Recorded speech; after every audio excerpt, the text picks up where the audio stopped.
Hey guys, Lulu here, jumping in to do today's reading for the collective. I hope you're all doing really well. Let's just start off with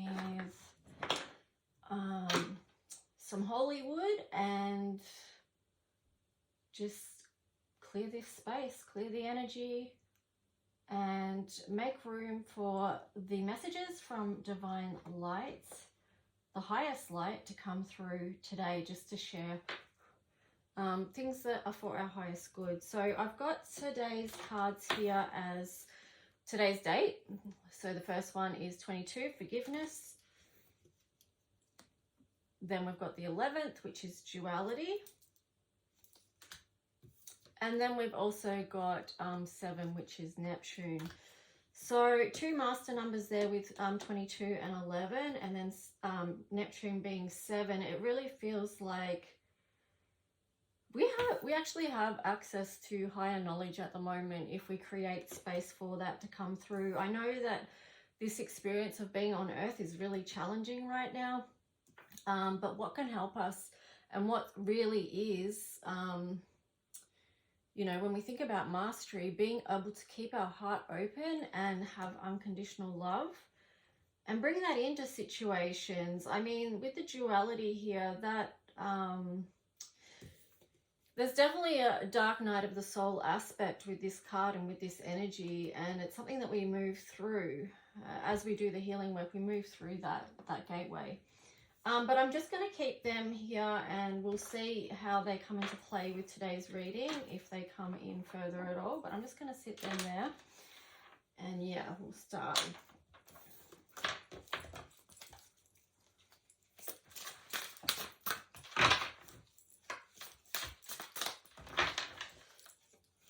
So what messages want to come through for the collective today that's for our highest good?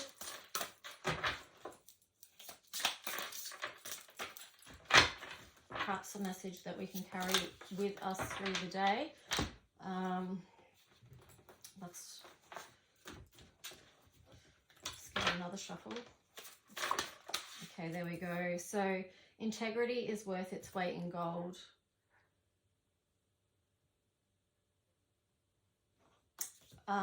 So yeah, just keeping that in mind, like with our intentions, our words, and our actions. So if those, because you know, it's got the 3 spirals in this card, so those things need to come into alignment. It's you know, for our highest good. That is what is for our highest good. So let's just see what else is going to come through. Okay, no place like home. I love that. I don't know if it was today or yesterday I was thinking of the saying, you know, home is where the heart is.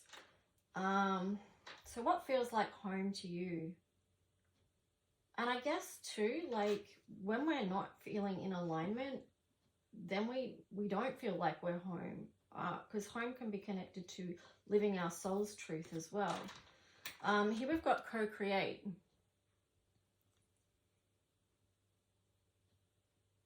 We talk about that often, like each day we've got the chance to co-create. Let's see what, oh, not the chance to, we are co-creating whether we want to, whether we want to be or not. So yeah,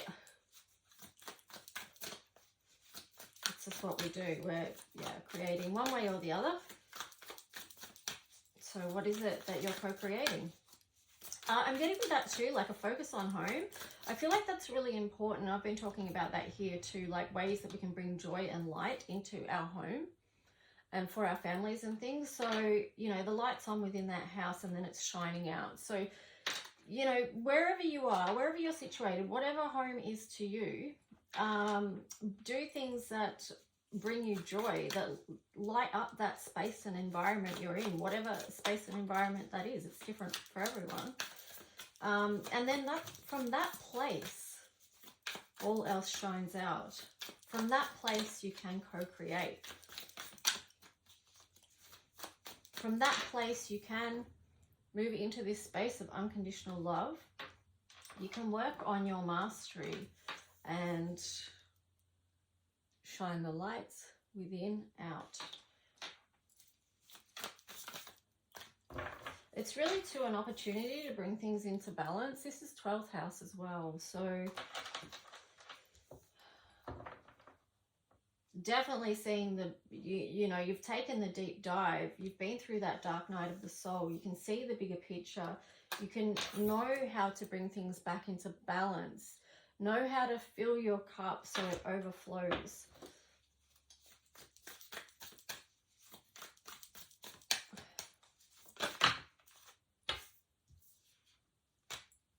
Okay, we've got the Seven of Swords and the Ace of Cups.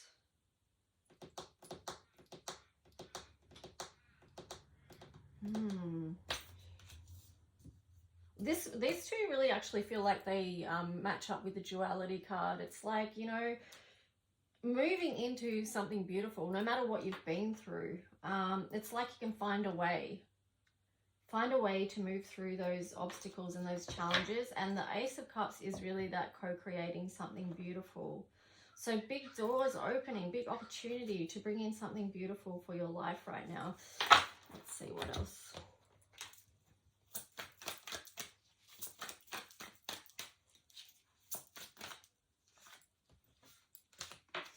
You got the Emperor in reverse. So where are you not feeling like, you know, the boss of your own life? You've got the Four of Cups in reverse there as well.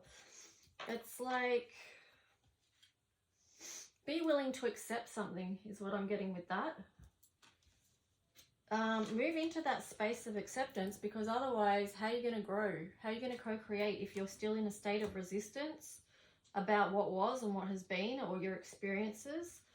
And then from that place of acceptance, you can come out of that place of feeling this, you know, feeling this.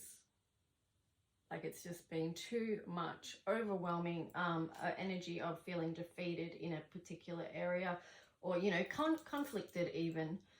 So there's that. Let's just see what else is coming.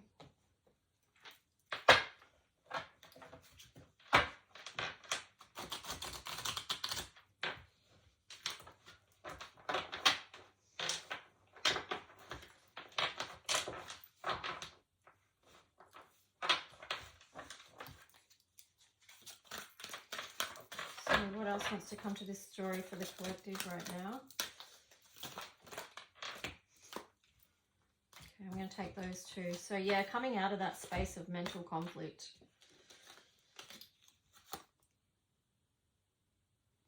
That kind of ties in with this Neptune too. It's like feeling like you've gone full circle, because it is 12th house. So you've been around the wheel. You've been through these cycles and you've got clarity now. You can speak your truth. You've found your truth in the deep waters of this Scorpio energy we've been through. And you're visioning ahead. You're visioning ahead. And if you have been doing the work, you've been able to see what these things mean in your life. You know, what your experiences are lighting up to you. If you've gone through the Scorpio, you know, dark night of the soul energy and all that sort of stuff, you can come out of that finding the gold of that situation. Here we've got the conflicts and defeat card, number 5 showing up. So let's just see what else comes up with for that. I want to use this deck for this third one. So what's that about? What's the conflict and defeat card about? Oh my gosh, I'm having trouble shuffling. It's okay. It's all right.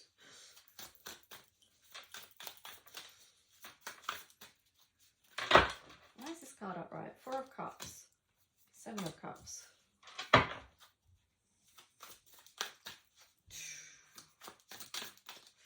Okay, what I'm getting with that is a refusal to look at the good, is why some people are staying in this, still the energy of conflict and defeat.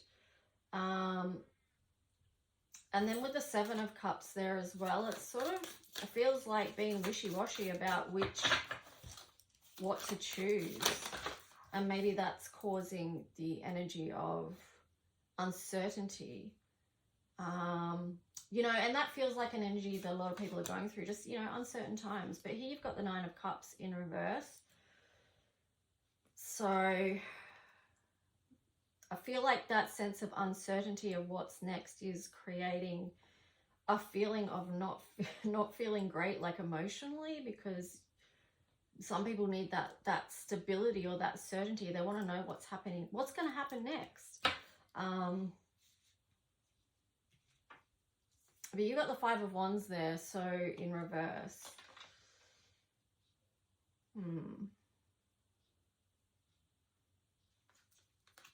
Very like challenging energy. Let's see what these other ones are. You've got the Hierophant there, so just, yeah, tune in to get your higher guidance. It's like, I think I said not yesterday but the day before about connecting to joy. I don't know if I said that or not. I feel like I've said so much over the past few days. But yeah, connect to joy so you can get back into this 10 of Cups energy, you know. Light up your life. This is, you know, co-create this energy. Stop staying stuck in conflict and defeat when you don't have to. You know, make some choices. Be proactive. Don't just sit back and wonder. You know, if you need to do something, do it. Oh, that's interesting. The Devil energy, the Devil in reverse there. So yeah, coming out of that toxic energy, like just stop. Just stop with that is what I'm getting. Let's just see what astrology cards we get.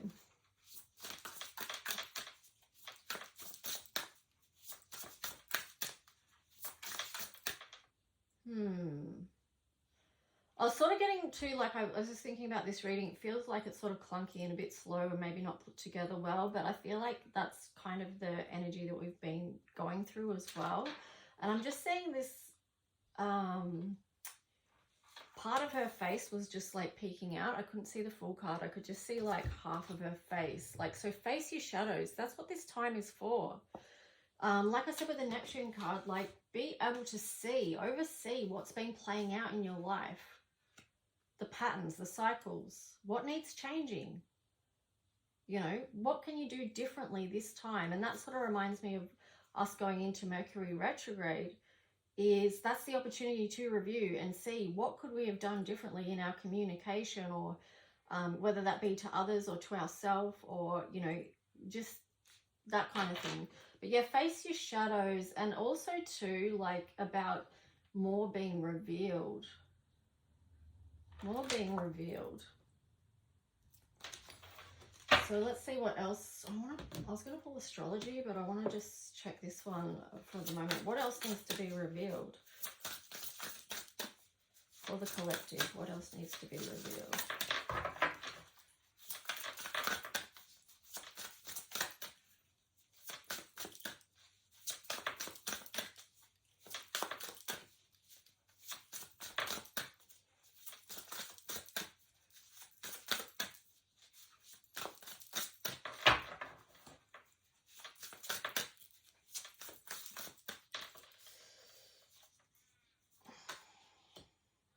Unmarked trail revelation. So I'm just getting with that again. It's like people want to know the path before them. You know, they want to have that revelation. They want to be able to see a little bit more clearly around what, and I guess that's why people tune into readings as well, because we do want to be able to see. We want a heads up about the energy and the possibilities, because, you know, you can do a reading, but it doesn't mean that's going to happen. We've all, like I said before, we've all got choices, and that creates our timelines. You know, we spoke about co-creating before. We've got the Watchers there too, which is transpersonal.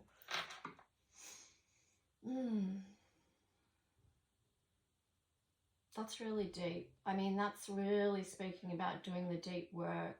I mean, look at the top of the head, the crown chakra there. It's all lit up. It's receiving information. I feel like that's with the Neptune card as well. So, you know, I feel like that does link into duality, like this gateway energy, this ascension energy, because as we move through our stuff and these shifting energies and these opportunities to level up, we are going to be able to open up to receiving more information and to be able to see more. So be curious about that.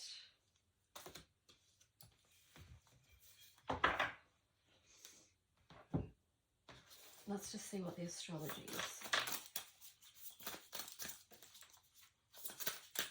Approach life with a sense of curiosity rather than fear can also be helpful.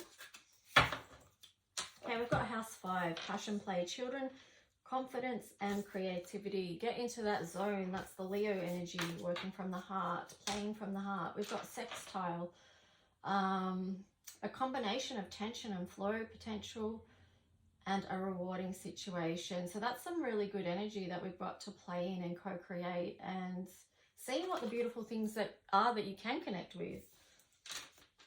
Especially if you're working with that 5th house energy as well, you know, because that is creating. What are you creating? But here you've got Saturn. Feel restricted, experience struggle, learn hard work and patience. So yeah, whenever the Saturn energy is present, it's usually a challenge, to say the least. You know, Saturn energy can be a hard taskmaster, can be a very harsh energy. But still, when we think about today's cards and how I showed you about mastery, yeah, Saturn energy is an opportunity to learn. Okay, so Saturn is the teacher energy as well, but every teacher has to learn and has to keep learning as well. So that again is the opportunity of mastery. Here you've got house 3, which is Mercury. So I'm getting with that, like, tune into the song that you sing. What is the frequency that you are continually putting out? Because that is what you are going to be manifesting. And we can get into habits around that and be very fixed, especially if you're a fixer, you can be very fixed in those ways. Yeah, but try and lean into some flexibility and lean into the growth of opportunities that you've had of these times. Okay, so let's just see.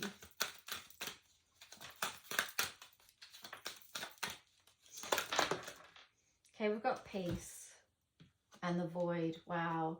That's part of the challenge, isn't it? Like being able to find peace and comfort in the places of the void, and being aware that within that void there is beautiful growth happening. That's where the deep work is happening. It feels like that really links in with this duality as well. It's the dark and the light playing out. You've got the number 1 there. Yeah, it's like creation. The void is creation.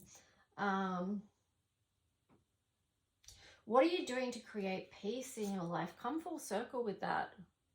Learn your lessons. Understand what brings you peace. What brings you the opposite of that. You know, if you can identify what brings you peace, lean into more of that. Do more of that.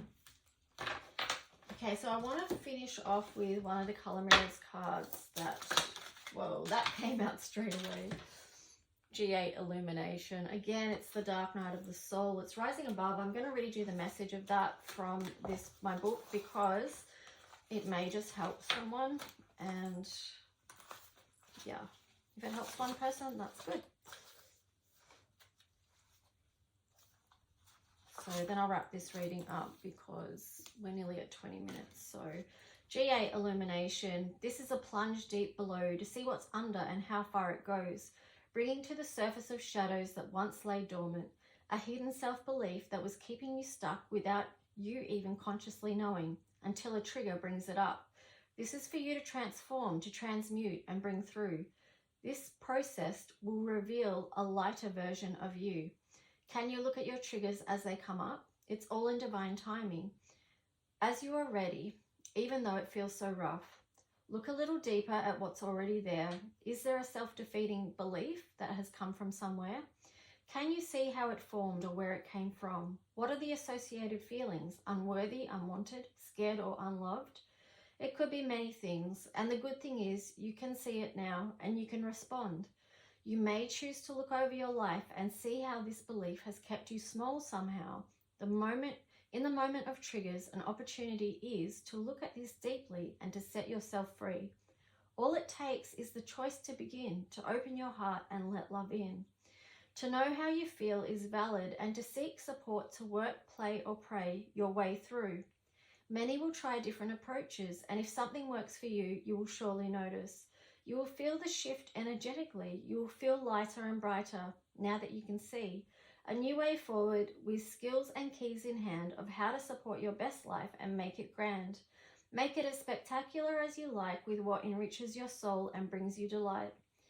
Know that your soul family and higher guidance is here for you, to bring you help and not to harm, extending out love if you can just hold on. Hold on to the knowing that there is a reason you are here. There is a reason for your life and your life's experiences as they bring you nearer to what you wanted most, your soul's longing for emotional growth. To expand and retreat has been a way of life. We take one step out of a comfort zone, but then something happens that draws us back inside for more healing, more clearing of the layers, more looking at our own selves and personal behaviors. They alone hold so much information for us, and in the end, it's those things that help us rise above. When we get the eagle-eye view, we know then it's okay to cry, to be angry, to be sad, to be whatever and move on through, all the while knowing the bridge has been made as we walk through fire, with our shield and our sword as warriors of light who have been on the biggest expedition, moving through the deepest, darkest trenches to seek out clear visions. Don't ever give up, not now, not ever. You have been through the storms and battered the elements of not only your own shadows, but of others too. This is part of the illumination and our challenges here to find a way through darkness, through despair, through devastation and fear. Remember this, you are not alone.